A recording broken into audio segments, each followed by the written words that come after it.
buenas noches y bienvenidos a un programa especial de Perspectivas, Enrique. Sí, estamos en fiestas navideñas, fiestas de Año Nuevo. Y queremos repasar algunos de los momentos más interesantes que vivimos pues, en estos poco más de un año que hemos tenido al aire en Perspectivas. Nos tocó un proceso electoral, nos han tocado muchos temas interesantes y bueno, nos gustaría compartir con el auditorio, pues algunos de los mejores momentos de Perspectivas. Así es, una recapitulación de algunos de los personajes que nos han acompañado y que ya habrá oportunidad también de retomar otros que por cuestiones de tiempo quedaron fuera. Ojalá que los disfruten. Vamos a lo siguiente. Bueno, decíamos que teníamos un par de preguntas para nuestros invitados en torno a cómo ven los espacios, los sitios que eventualmente tendrían una influencia, ya sea en una alcaldía o en una diputación. Don Carlos, hablábamos del tema de los problemas financieros de los municipios, que Guadalajara no es un caso exclusivo, es decir, hay muchísimos municipios emproblemados, Guadalajara quizá uno de los más.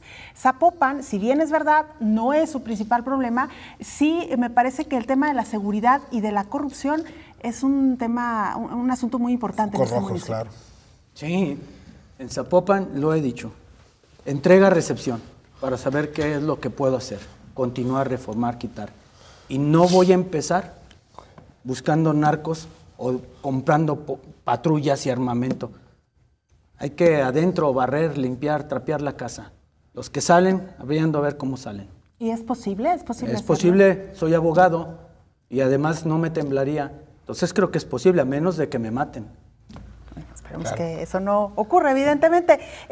Pedro, en tu caso, me parece que hay en el legislativo algunos temas, facturas pendientes que la sociedad civil organizada, además, ha estado demandando y pugnando durante mucho tiempo. Uno es el tema de la legalización del matrimonio entre personas del mismo sexo y también algunos intentos que se han hecho por legalizar el consumo de la marihuana. Se ha hablado mucho, Enrique, también si se puede dar la cadena completa, como ocurre en el caso de Uruguay, por ejemplo, o desde qué ámbitos o qué partes de esta cadena sí se pudiera legislar. En lo particular, ¿tú qué piensas de estos dos grandes temas? Bueno, no nada más en lo particular, sino también la organización en la que pertenezco, Wikipolítica, tiene una visión de los derechos humanos progresiva o pro persona. Esto significa que ve a los derechos humanos o vela porque las leyes con las que se traten a las personas sea con aquellas que les dan mayores derechos, por así decirlo. Entonces, de entrada, el matrimonio igualitario es algo que ni siquiera lo digo yo, sino que la Suprema Corte lo ha mencionado, es algo totalmente, o sea, que debe de estar en todos los estados presente y se debe de armonizar cuanto antes la Constitución para que todas y todos gocemos de la misma cantidad de derechos porque también pagamos la misma cantidad de impuestos, ¿no? Entonces, es una visión que ni siquiera tiene que ver con qué propongo yo, sino es algo que va a suceder y creo que es algo que aparte se debe de apoyar. Por otro lado, el tema de analizar el tema del consumo de la marihuana, yo creo que, lo decíamos fuera del aire, hay varios puntos como el tema de la producción que no competen al tema local, hay temas como la distribución que está ahí combinado y mixto, pero sí hay un par de ideas y sobre todo tiene que ver con quienes fueron quienes presionaron para que la marihuana fuera ilegal y bueno, todas las drogas que hoy conocemos como ilegales, pues es Estados Unidos y precisamente ahorita están en un proceso de reflexión, de análisis e incluso de modificación de este tipo de legislaciones. Yo creo que debemos de entrar en este mismo proceso de análisis. Yo con la perspectiva que creo que hay muchas ventajas de empezar el análisis, por lo menos o por lo pronto, la discusión entre la sociedad, que creo que es algo muy deseable, empezar a tener debates públicos muy inteligentes, con información y a partir de ellos tomar decisiones. Las elecciones intermedias, Carlos, Pedro, suelen ser plebiscitos sobre el gobernante en turno, a nivel federal sobre el presidente de la República, a nivel local sobre el gobernador del estado. ¿Cuál es su opinión de la labor de Aristóteles Sandoval hasta el momento, hasta el día de hoy, Carlos? Yo la calificaría con un 8. Alta. Entonces, ¿se te hace una buena administración la de Aristóteles Sandoval? Bueno, pues están aventando los recursos, ¿no? Claro. La casa por la ventana. Claro. Pedro. Para mí una típica administración priista, que es utilizando precisamente los recursos y de forma muy fastuosa, nos hacen pensar que han modificado algo dentro del Estado, pero desde mi perspectiva las cosas continúan igual. La inseguridad yo la sigo viviendo de la misma forma. La manera en que se están articulando las ciudades o cómo se están pensando las ciudades sigue siendo para el automóvil, sigue siendo para que se privilegien a aquellas personas que ya tenían esos privilegios previos a que ellos entraran. Entonces creo que no se ha movido un ápice de cuando estaba Emilio González. Yo veo que todo sigue igual, nada más que lo están administrando de una forma muy distinta. También en los medios de comunicación creo que están haciendo una gran labor, por un lado, pero por otro lado pues siguen haciendo o sigue existiendo los mismos males y padecimientos que existían antes de su entrada. Claro. Y en esa misma tónica les queremos preguntar a ambos y en breves segunditos, ¿cuál es la opinión que tienen del Partido Revolucionario Institucional? Yo quiero ser candidato independiente. Pero ¿cuál es su opinión en general de ese partido? Que aparte usted militó muchos años. Los institutos políticos, al igual que los dogmas religiosos, son necesarios, son disciplinas. Sin embargo, esa es la época de inteligencias superiores, de jóvenes que vienen empujando porque sienten lo aquilosado, lo viejo, sienten lo que ya no está sirviendo para esta época de modernidad. Pero no hay que olvidar que también la experiencia es necesaria. Claro. Pedro. Todo lo que no quiero para mi país. Así de fácil. y les pregunto, porque hay un caso, y lo hemos discutido incluso con Pedro, hay un caso de éxito de un grupo de jóvenes en España que se llama Podemos, que formó un partido político que actualmente, según la encuesta, es segunda, tercera fuerza o primera fuerza incluso en algunas otras encuestas. ¿Por qué no, digamos, crear un partido político y no jugársela por la vía independiente, que es tan difícil, ¿no?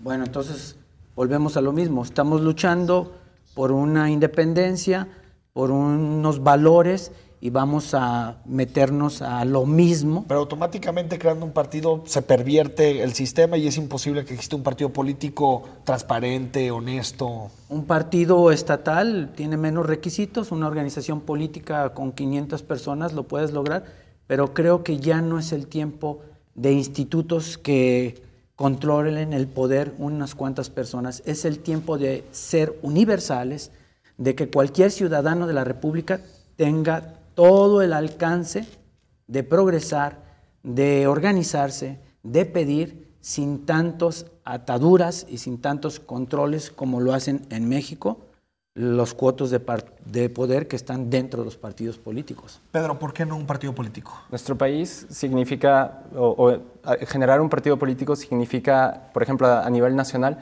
220,000 firmas y 20 asambleas con por lo menos 3,000 personas en cada estado, ¿no?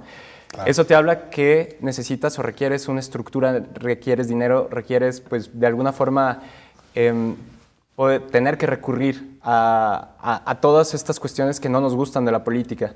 Entonces, yo creo que hoy por hoy las leyes no están pensadas para generar partidos políticos como, por ejemplo, es el caso de España o el caso de Argentina, que a partir del genuino interés de un número no muy grande, no muy elevado de personas, están dispuestas a entrar a la política. Ojo, también en España y en Argentina el efectivo que se les imprime a ellos es muchísimo menor al que se le da a México. Claro. Creo que ese sería un escenario ideal para empezar a repensar los partidos políticos. Es decir, mucho menos dinero y muchas menos personas que se necesiten para iniciarlo. Sin embargo, no es el caso. Entonces, ¿cuál es la respuesta para mí? Y creo que para muchas personas, por ahora, generar redes digamos, de personas organizadas alrededor de diferentes temas. Porque al final lo que nos hemos dado cuenta es que estas redes terminan funcionando como contrapesos y generan gobernanza, que es un poco el efecto que se puede buscar en estos partidos políticos. Y por otro lado, estas redes pueden llegar a impulsar posteriormente reformas políticas para generar partidos o no, apoyar candidaturas independientes o salirnos de la institucionalidad. Ya veremos. El tema es que primero debe de existir una organización constante, clara, abierta y de tú a tú entre la ciudadanía. Creo que por ahora esa es la apuesta que podemos hacer.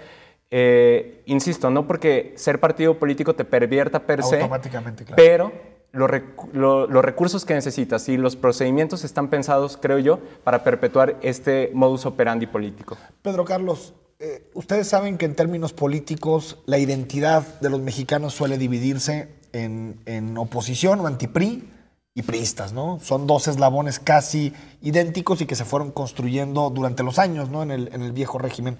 Se ha dicho mucho que los candidatos independientes pues lo que hacen es dividir y fragmentar el voto de la oposición y eso le da muchas más posibilidades al PRI de seguir gobernando. ¿Compran esta lectura? Empezamos contigo, Pedro. Nosotros estamos tratando de ilusionar a ese 60% de personas que no votan en las intermedias. Nosotros estamos tratando de generar una opción que trascienda más allá de los partidos políticos y el momento electoral, sino es una oportunidad de aprendizaje de la ciudadanía. Entonces, desde esa perspectiva, quien quiera vender la lectura que por nosotros el PRI está ganando, me parece que se está equivocando de forma pues garrafal, ¿no? Y no nada más por eso, sino porque nosotros vamos a tratar de atraer a la mayoría de los votantes que no salen a votar por esas opciones. Al abstencionismo, digamos. Sí, por esas opciones que han probado por mucho tiempo que no saben escuchar a la ciudadanía. Carlos. Yo lo dividiría en las personas y las personas con inteligencias superiores, que somos todos los seres humanos, que tenemos esa inteligencia superior y estamos en este cambio, en un cambio de llevar a la humanidad a algo mejor. Y quienes se quieran quedar en lo malo, en los partidos políticos, pues tienen el derecho. Pues con esto prácticamente nos estamos despidiendo, no sin antes leer el comentario de Humberto Hernández. Él nos dice: cámaras y micrófonos en las patrullas para nivelar un poco los malos actos de policías y altos mandos. Me parece que un tema también que podría caer en ambas cachas, ¿no? En el legislativo y también en el ejecutivo municipal. Enrique, llegamos al final. Muchas gracias a ambos. Gracias, Pedro. Gracias, don Carlos. Gracias, Carlos. Mucha suerte en esta labor que están emprendiendo y a consolidar las candidaturas independientes, ¿no? Claro que sí. Mucha suerte. Belén, nos vemos el siguiente martes. Gracias y muy buenas noches.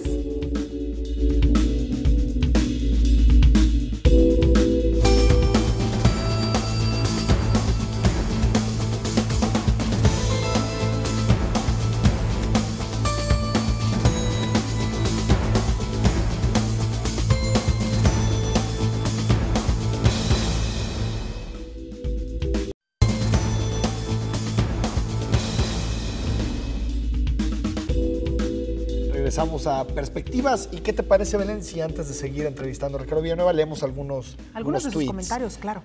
Nos dice Adolfo Valdovines, ante la pregunta que hacías, Belén, de si usted va a votar, se va a abstener, dice sí, pero será nulo. Así es lo que nos comenta Adolfo Valdovines. Y Juan Carlos Reynoso nos dice: por supuesto, es un derecho que nos otorga la Constitución. Y tenemos Humberto Hernández dice: ¿cómo es posible que sepa cuánto lleva gastado? Eso es algo con lo que vives a diario o hasta lo sueñas. Eso dice en relación a lo que señala. Lo que pasa es que hay gastos que no se pueden medir por día. O sea, lo cierto es que hay quienes han tratado de simular que hay cosas que se pueden contratar por semana o por día, cuando no es cierto, ¿no? Hay gastos que tú tienes que hacer mensuales y que no los puedes hacer un corte al día de hoy. O sea, un espectacular lo rentas no por un día. Entonces, el corte lo entregaremos a la autoridad electoral. La diferencia es que yo no he tratado de hacer política alrededor de este tipo de temas. Yo voy a cumplir con la ley. Yo voy a entregar mi reporte financiero. Hay quienes, como se han equivocado, han tenido que estar politizando el tema de los gastos y tratando de usufructuar el decir, ay, bueno, ya me equivoqué. Digo, le hicieron una fiesta al no ponerle la leyenda a su calcamonía y después dijeron, vamos a hacer una pega para festejar que lo hicimos mal. Se excedieron de espectaculares y decidieron bajarlos cuando vieron el gran error que habían hecho y lo tenemos certificado ante notario todo, ¿no? Entonces, la diferencia es que nosotros no nos hemos equivocado, nosotros hemos llevado un gasto programado, hemos respetado el tope y en su momento lo vamos a presentar a la autoridad electoral, como debe ser, ¿no? ¿Por qué tenemos que andar politizando, acusando, diciendo todo en la autoridad electoral? En nuestras quejas las vamos a presentar, pero no vamos a hacer estrategias de comunicación alrededor de los temas que son legales, punto. Mucha expectativa en torno a lo que son sus gastos de precampaña. El mismo Humberto Hernández, siguiendo con esta tónica, le pregunta, ¿sabe cuánto cuesta la renta de un espectacular? ¿No le da miedo la ola naranja que se aproxima? Dice también Humberto Hernández. No, digo, claro que los espectaculares varían de la ubicación, los precios pueden ser variables dependiendo de la ubicación que se tiene. Haremos el reporte y no, pues claro que no me da miedo ninguna ola de ningún color, ¿no? Bueno, Ricardo, pasamos a una sección que llamamos en 44 segundos y donde te vamos a hacer varias preguntas y te pedimos brevedad. Si puedes responder eso va a estar cada difícil, una en menos Enrique, de 44 segundos, Te lo agradecemos. Va. La primera sería, Ricardo, si tuvieras que ponerle una calificación a la administración de Ramiro Hernández, ¿cuánto sería el 0 al 10? Yo creo que un 9, a lo mejor, por la gestión de recursos, que me parece muy grande. Guadalajara tiene 300 millones para obra. Tan solo en el primer año Ramiro Hernández gestionó más de 1,000. Lo que pasa es que esta obra se está haciendo en el oriente y gran parte, a veces lo que pasa en esta ciudad es que lo que no sucede de Américas para acá no se valora, pero la gestión de recursos y la obra pública que ha hecho Ramiro Hernández en el oriente es muy importante. ¿Puede asegurar que no va a endeudar a Guadalajara? Claro que no, al revés, creo que tengo la capacidad para sacar adelante un municipio que tiene un problema estructural, que cada día recibe menos recursos federales. El problema de Guadalajara es profundo, es un tema de planeación urbana. Al revés, yo no voy a ser un alcalde, no aspiro a ser un alcalde de 6,000 millones de pesos, sino al revés, aspiro a ser un alcalde que genere una gran inversión, que en el primer año pueda rebasar los 30,000 millones de inversión en la ciudad. A todos los periodistas y gente que opina, nos queda claro que eres el candidato del gobernador. ¿Por qué te niegas en decir que lo eres? No, lo que pasa es que el gobernador no puede tener candidato. Yo sí creo ser candidato y tener el apoyo de Aristóteles Sandoval. Digo, es mi amigo, lo he reconocido, he trabajado con él los últimos 5 años, pero lo cierto es que si me considero su amigo, debo respetar que sea el gobernador, y el gobernador no puede tener candidatos. Aristóteles Sandoval sí, y espero contar con él y con su voto. ¿Hasta dónde considera que una campaña intensa o precampaña intensa como la que ha llevado hasta el momento puede generar hastío en la gente? Bueno, yo creo que la gente está hastiada desde antes de que empezara esto, ¿no? Yo creo que el malestar de la ciudadanía ya es más profundo que lo que pueda ser una precampaña. Lo cierto es que cada candidatura y cada campaña merece sus estrategias. Yo reconozco que tengo que darme a conocer, y eso significa que tenga que hacer unas estrategias distintas a las de a lo mejor otro candidato, pero yo lo que creo es que antes de que esto empezara la gente ya tenía un hartazgo fuerte. Hiciste una consulta ciudadana a los tapatíos hace no mucho. ¿Qué resultados salieron? ¿Por qué no los has dado a conocer? Bueno, hay muchos resultados que ya estamos utilizando como parte de la estrategia del partido. Esa consulta se hizo para tener insumos, el propio partido, para salir de cara a los ciudadanos. Lo cierto es que gran parte, Enrique, de los insumos no los podemos utilizar ahorita porque no podemos hacer ninguna propuesta a los ciudadanos. Estamos limitados como precandidatos a hablar abiertamente de propuestas. En abril, sin duda, gran parte de la plataforma que presentaremos estará sustentada en esa consulta. ¿Está dispuesto a hacer pública su declaración patrimonial? Totalmente. En el momento que se guste y en el momento que se requiera. ¿Cuál fue tu mayor logro en el paso por la administración estatal? Bueno, yo creo que el ahorro que hicimos de intereses, recuperar que el Jalisco deje gastar 1,740 millones de intereses para que se puedan hacer en obras, en puestos, en programas sociales, el plan de austeridad, contener el gasto, yo creo que es el principal logro, ¿no? Ordenar las finanzas, tener el valor de hacer lo que muchos años no se había hecho, quitarle privilegios a la burocracia. En un eventual escenario de que usted llegara a gobernar el municipio de Guadalajara, ¿abriría o incluiría en su gabinete gente externa al PRI?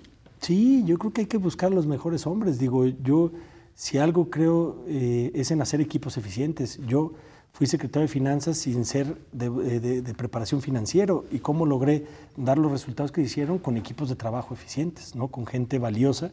Y yo creo que lo que requiere ya ahorita una ciudad es buscar a los mejores hombres y mujeres para cada cargo, ¿no? ¿Qué opinas de Enrique Alfaro?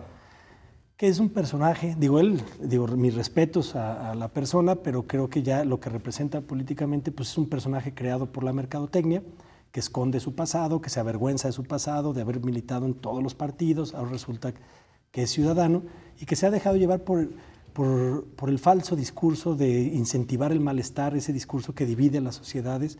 Y realmente me parece que es cómoda esa postura, pues es el discurso más fácil, pero también a la vez al futuro llega una decepción, que es la que nos provocó, por ejemplo, Vicente Fox hace algunos años, ¿no? ¿Por qué aliarse con el Partido Verde Ecologista? ¿Qué cosas comparten y en cuáles admite que hay claras diferencias?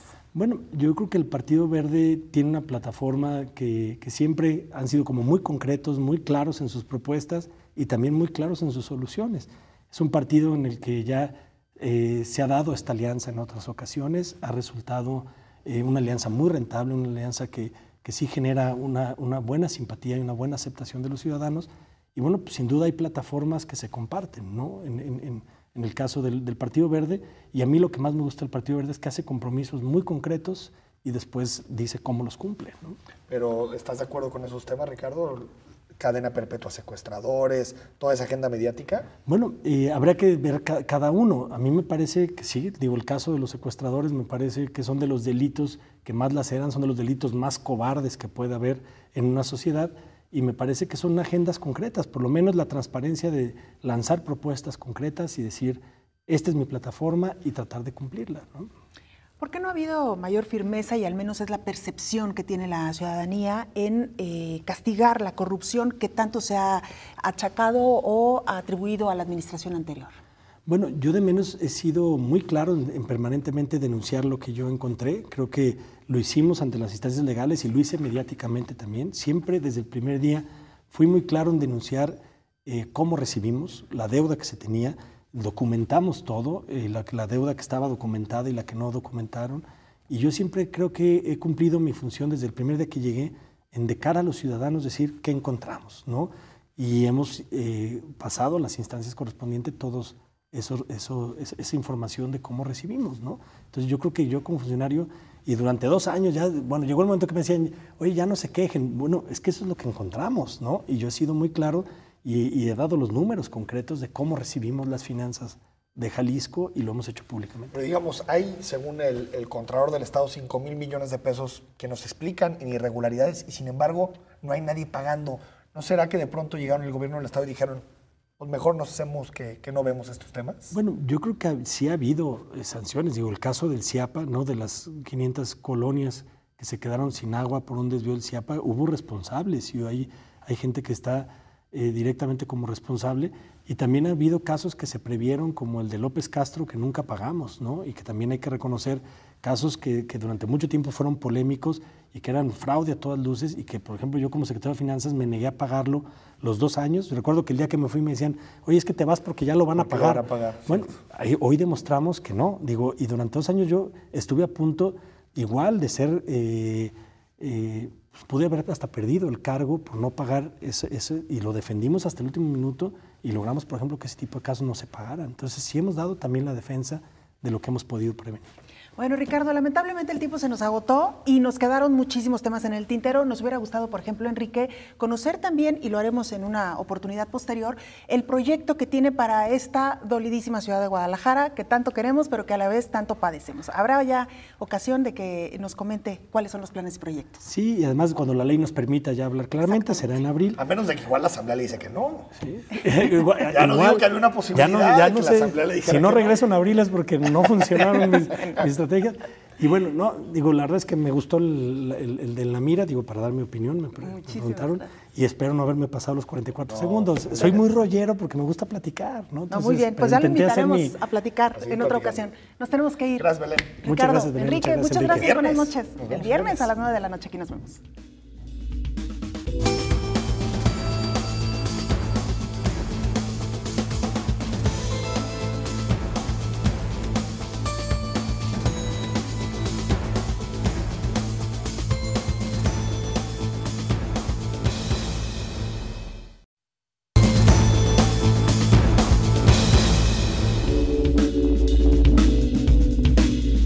Estamos de regreso en Perspectivas. Ya tenemos con nosotros al alcalde de Guadalajara, Ramiro Hernández, y antes de platicar con él vamos a escuchar algo de su trayectoria política. Ramiro Hernández. Como alcalde de Guadalajara, Ramiro Hernández ha tenido que enfrentar de todo, desde las pillerías de una regidora como Elisa Ayun hasta el incendio del Mercado Corona. Ramiro Hernández no ha tenido un trienio sencillo, al contrario. Durante 3 años ha debido navegar entre los problemas de finanzas públicas heredadas y la excesiva polarización de espacio político. A pesar de todos estos desafíos, también logró empujar proyectos como los parques lineales, la remodelación de muchos espacios públicos del municipio y sanear las finanzas públicas de Guadalajara. A 2 meses de entregar el ayuntamiento a Movimiento Ciudadano, Ramiro Hernández, quien ha sido senador por el PRI, diputado federal, diputado local y presidente del partido, nos acompaña esta noche en Perspectivas para analizar qué legado deja Ramiro Hernández tras 3 años al frente de la capital del estado. Alcalde, bienvenido, buenas noches, gracias por acompañarnos. Alcalde, un poco para no dejar ir el tema, ya escuchábamos a Mario Silva, quien será el próximo responsable de la movilidad en el municipio de Guadalajara. ¿Cómo ve usted esta decisión del próximo alcalde de retomar estas funciones de movilidad. ¿Y por qué no se había hecho antes, alcalde? Bueno, yo creo que estamos viendo nacer un modelo de gobierno diferente. Lo que habrá que ver es qué tanto funciona, ¿no? Pero me parece que la propuesta es una propuesta válida, desde luego más orientada a fortalecer la función del municipio a partir de que puede incorporar una serie de tareas que en este momento están delegadas en el gobierno del Estado. Pues yo espero que todo salga muy bien y que le vaya bien a la ciudad, porque al final creo que esto es lo que todos debemos de buscar. Y el municipio tiene una función muy importante en materia de movilidad. En esto tienes dos opciones, o la ejerces y la desarrolla el municipio, o bien se puede hacer de manera combinada, como hasta ahora lo hemos venido haciendo en el caso de la administración que yo encabezo.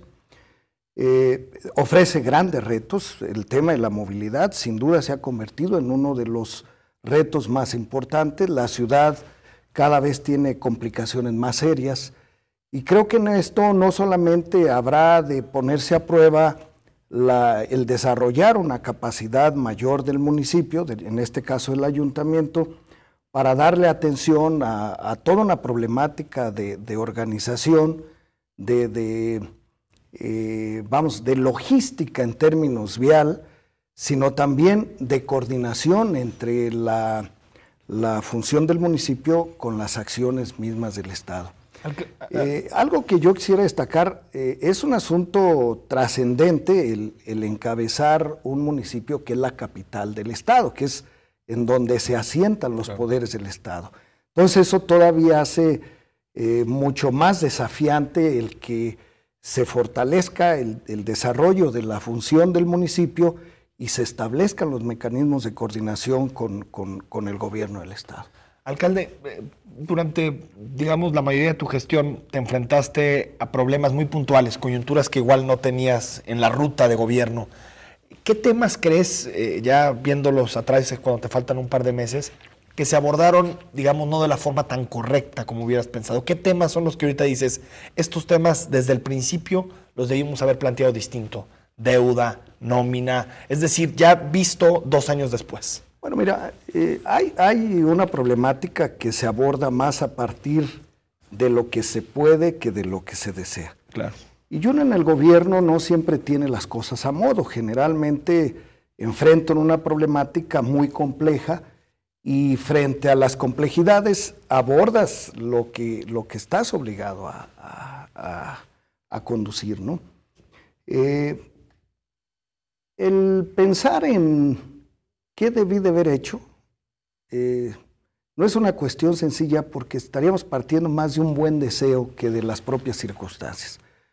Obviamente el problema financiero es un problema muy serio, y más cuando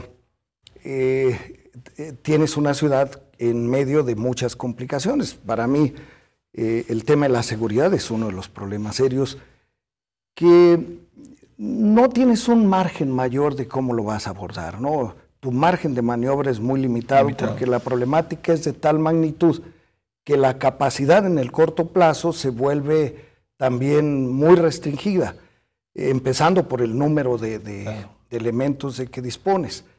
¿Qué pensaría que debimos haber fortalecido, pero luego enfrentas la otra dificultad? El tener un mayor número de cámaras, de seguridad, de videocámaras, de vigilancia. Pero esto implica el que no solamente tengas los equipos, sino que tengas la capacidad de usarlos y de reaccionar en consecuencia. Entonces, no es solamente tener la infraestructura, sino tener el sistema y los recursos humanos y técnicos para poder aprovecharlos a plenitud. Hay un tema que no es lo más razonable abordar, porque para mí se volvió muy complejo el tema del ambulantaje, que obviamente, si ustedes me preguntan qué debí de haber hecho o cómo debí de haberlo abordado, les diría que lo vi más sencillo de lo que en realidad es, porque no es solamente un problema de operativos, sino que es una consecuencia de una problemática social que que genera una forma de vida y consecuentemente una serie de intereses que están en juego y que en el momento en que lo ves a la distancia, piensas que es una cuestión solamente de voluntad y de acciones que pueden corregir o resolver un problema como los intereses que están ahí no los ves tan claros. Y es mucho más complejo, ¿no? Mira, en días pasados, caminando por el centro, me abordaba una persona, una señora, y me dice, oiga, pues la verdad, qué lástima de que ya va a terminar. Y pues, ya la saludé, no sabía ni de quién se trataba. Me dijo, yo vendo aquí en el centro. Dice, y con todo el que nos ha apretado, dice, la verdad, lo vamos a extrañar. Dice, yo tengo toda mi vida, he vivido en esto. Dice, y así no la pasamos. Dice, nos quitan, nos ponemos, nos quitan, nos ponemos. Y no hay una solución de... Me llamó la atención porque efectivamente hay generaciones ya de comerciantes que han vivido en esa forma. Obviamente la solución es mucho más compleja y creo que tenemos que ir más al origen que a los efectos y es un trabajo que tiene que sistematizarse y que tiene que verse en un mediano y en un largo plazo y obviamente establecer acuerdos para ir delimitando los espacios. Lo primero que yo les diría es que el polígono del centro histórico, que es el que prohíbe el comercio ambulante, es demasiado grande. Para que tengan una idea, es de Belisario Domínguez a las Américas. No, hombre, entonces digo, es imposible. O sea, tú puedes prohibir muchas cosas, pero regular todo cuando ese espacio, tu capacidad para aplicar la prohibición no te da, pues lo único que haces es poner en ridículo la capacidad de la autoridad. Claro. Entonces sí tenemos que acotar el polígono, tenemos que precisarlo y luego definir en dónde y qué sí puedes hacer. Ramiro Hernández, en perspectivas invitamos a especialistas a que le pregunten a los gobernantes, en este caso a ti, y tenemos una pregunta del doctor Jorge Rocha del ITESO, a ver si le puedes dar respuesta. Con mucho gusto. Vamos a escuchar al doctor Jorge Rocha. Desde su punto de vista, ¿cuál ha sido la deficiencia o el error más importante en su administración que tuvo mayor impacto electoral de acuerdo a su propio análisis? Bueno, en esto, pues yo creo que hay varias cuestiones, ¿no? La falta de respuesta a las necesidades más urgentes de la ciudad. La ciudad, desde luego, requiere de servicios más eficientes y en la medida en que se han venido rezagando las condiciones de la propia ciudad, se ha generado también una insatisfacción. El caso de los pavimentos, por ejemplo, que es uno de los más sensibles en este momento, pues es muy difícil que en una acción única de gobierno podamos darle solución a un problema que es de una magnitud que rebasen mucho la capacidad de una administración. Guadalajara tiene tiene 24 millones y medio de metros cuadrados. De esta superficie rodante de las calles, pues sin duda un 30% está en condiciones muy deficientes. Entonces, el buscar darle una solución a un problema que genera un gran malestar no es una cuestión que podamos resolver en una sola administración. El otro de los problemas que me parece que ha causado un malestar también fuerte es el tema de la seguridad, porque más allá de la responsabilidad de cualquiera de los tres niveles de gobierno, el ciudadano tiene una situación que le genera mucho malestar porque no encuentra una respuesta, no encuentra una solución a sus problemas. Yo diría que en orden de importancia el tema de la seguridad es uno de los que mayor dificultad nos ha costado y el otro, desde luego, el tema de los servicios, de manera muy específica, el que tiene que ver. Y por último, perdón, alcalde, la corrupción. Lo metería dentro de esos, o sea, por ejemplo, los temas, está el tema del Isayón, pero también lo que se habla mucho, ¿no? De las mochadas en obras públicas, los diezmos, ¿no? Todo este tipo de temas. Sin duda, el tema de la corrupción es uno de los más sensibles y que viene a complementar la otra parte, la insatisfacción combinada con los problemas de corrupción generan un nivel de malestar fuerte y como tú bien lo decías, Enrique, cuando la gente va a hacer un trámite, cuando hace algún alguna gestión y encuentra trabas, dificultades y consecuentemente una exigencia de esa naturaleza, le provoca un nivel de malestar muy alto, ¿no? Alcalde Enrique, vamos a una pausa, pero regresamos, todavía tenemos tiempo para dialogar con el alcalde de Guadalajara que nos acompaña, Ramiro Hernández.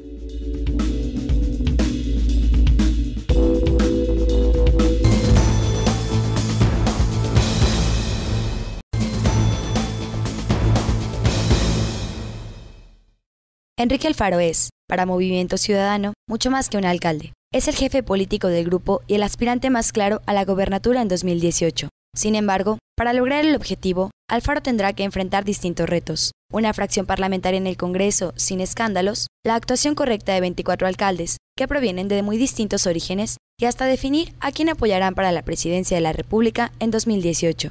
¿Saldrá Enrique Alfaro bien librado de todos estos escenarios? Estamos entrando ya a nuestro último bloque, el último tramo de este programa Perspectivas. Esta noche la charla con Enrique Alfaro, presidente municipal de Guadalajara.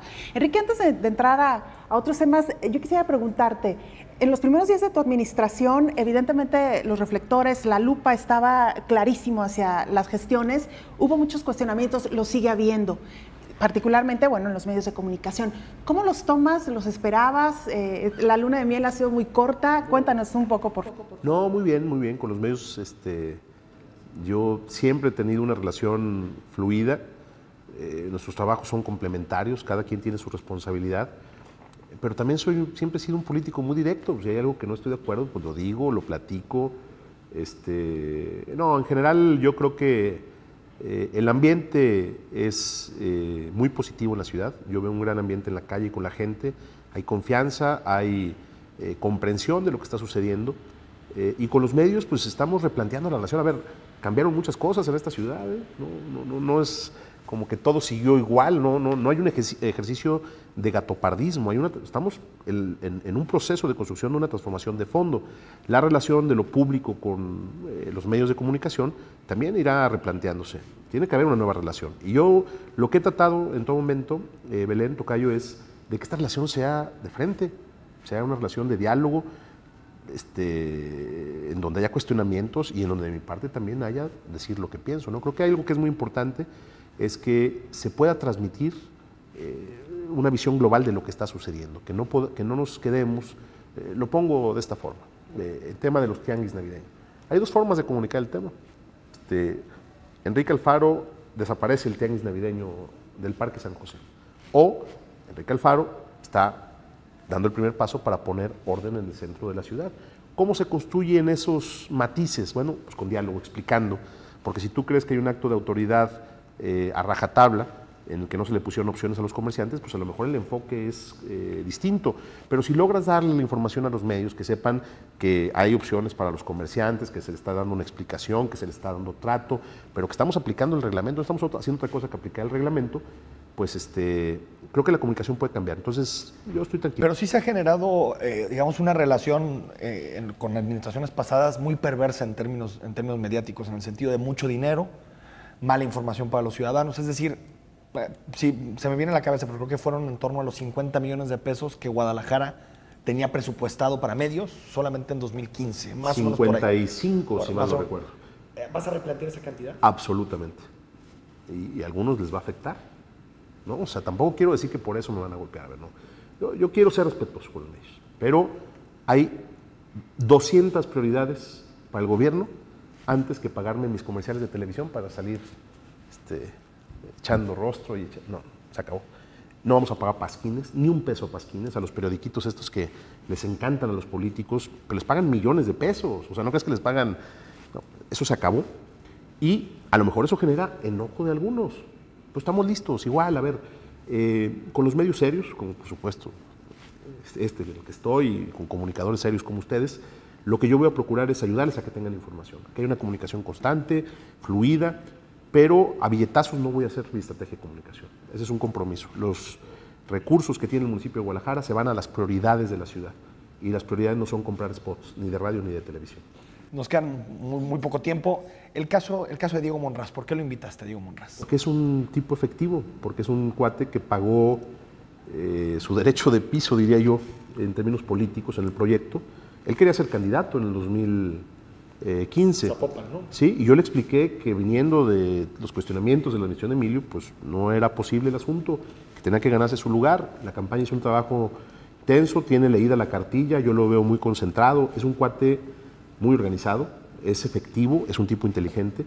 Creo que me va a ayudar mucho. Lo pensé bien y creo que está dando buenos resultados en su área. Muy brevemente, ¿cómo lo conociste? ¿A Diego?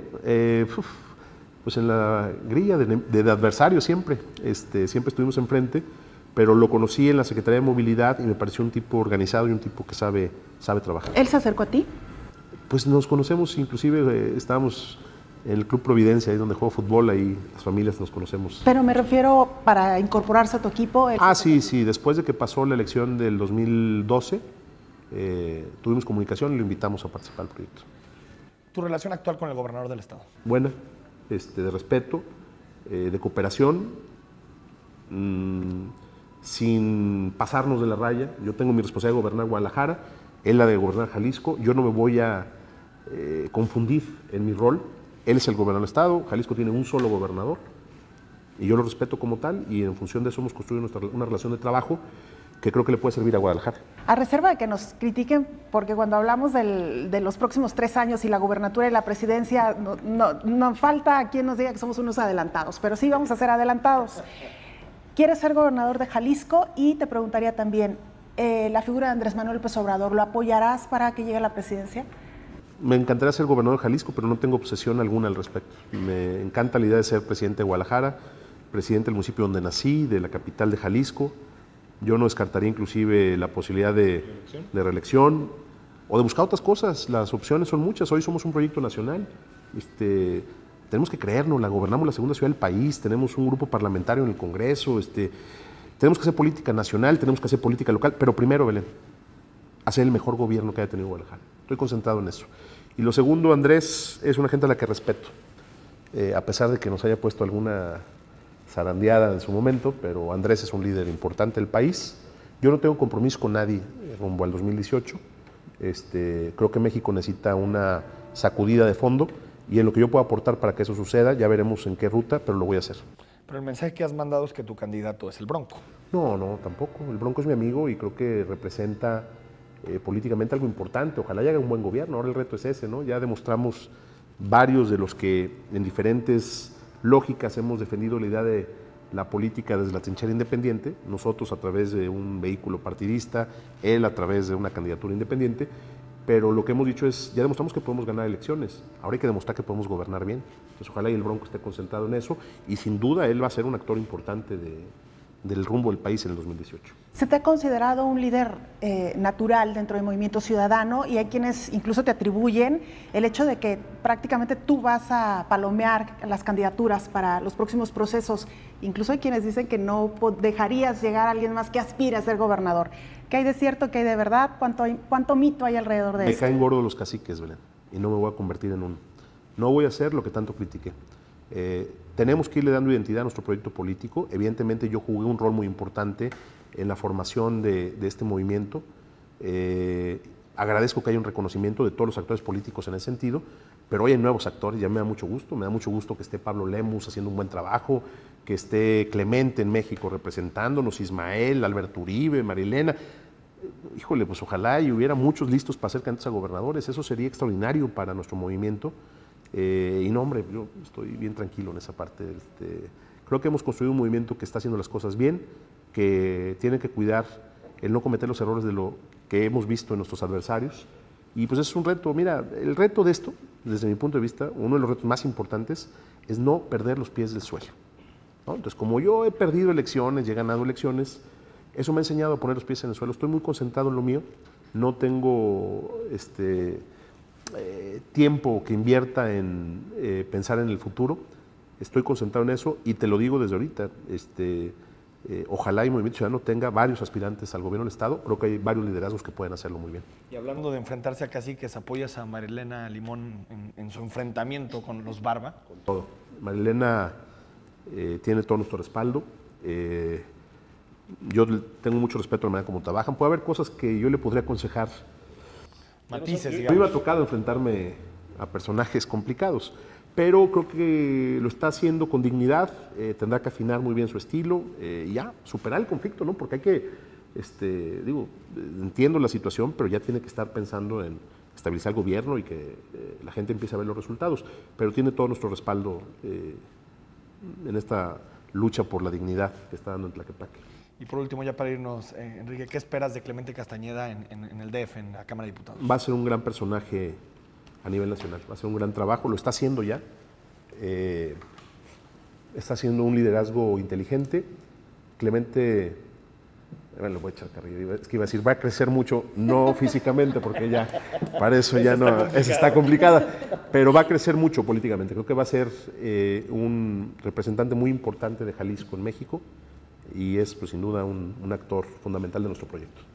Pues muy bien, muchas gracias Enrique Alfaro, muchas gracias por habernos acompañado, gracias por darnos esta hora y pues bueno, quedan varios temas en el tintero que ya trataremos contigo luego. Cuando quieran. Un breve mensaje de conclusión.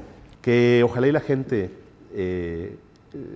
esté consciente de lo que está pasando en Guadalajara. Estamos en un proceso de transformación, estamos en un proceso de corregir el rumbo. Se necesita un buen gobierno, pero se necesita también buenos ciudadanos. Necesitamos que la gente asuma un rol protagónico en la construcción de la nueva historia que queremos para nuestra ciudad. Yo le pido a los tapatíos que se mantengan informados, que se mantengan críticos, que nos ayuden a estar nosotros también informados de lo que está pasando en la ciudad. Yo estoy recorriendo todos los días las colonias de Guadalajara, pero pues es imposible materialmente estar en todos lados atento. Necesitamos replantear la relación del gobierno y los ciudadanos, estamos en eso. Hoy la ciudad nos necesita a todos. Hay que hacer nuestro mejor esfuerzo. Gracias, alcalde. Muchísimas gracias, Enrique. Gracias a usted por habernos acompañado y lo esperamos de nueva cuenta el próximo martes, 9 de la noche.